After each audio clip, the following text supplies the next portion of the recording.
నన్ను మీ ముందుకు జగనన్న ఆశీర్వాదంతో చెన్నకేశవరెడ్డి గారి మద్దతుతో మీ ముందుకు రావడం జరిగింది.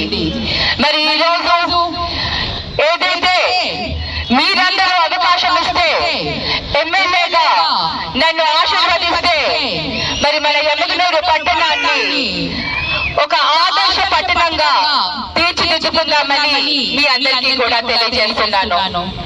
అంతేకాకుండా మన ఎమ్మిగనూరు వ్యాపారానికి పెద్ద మార్కెట్ ఇది.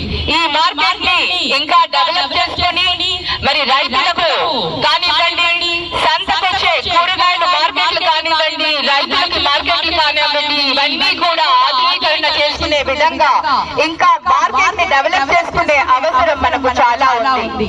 అంతేకాకుండా వ్యాపారస్తులందరికీ కూడా నేను అండగా ఉంటానని, ప్రతి వ్యాపారస్తులకు ఎటువంటి అవసరం ఉన్నా కూడా వ్యాపారస్తులందరికీ కూడా తోడుగా ఉండి ప్రతి సమస్యకు కూడా పరిష్కారం చూపిస్తాను. ఎందుకంటే నేను కూడా ఒక వ్యాపారవేత్తగా వచ్చాను కాబట్టి దాని కష్టసుఖాలు నాకు బాగా తెలుస్తాయి.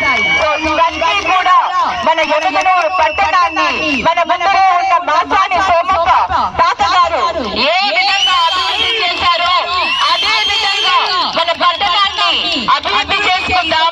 అలాగే ఇంకా మన యువతకు ఉద్యోగాలు వచ్చే దిశగా మనందరం కూడా కలిసి పనిచేసే విధంగా నేను కృషి చేస్తానని మీ అందరికీ కూడా తెలియజేస్తున్నాను.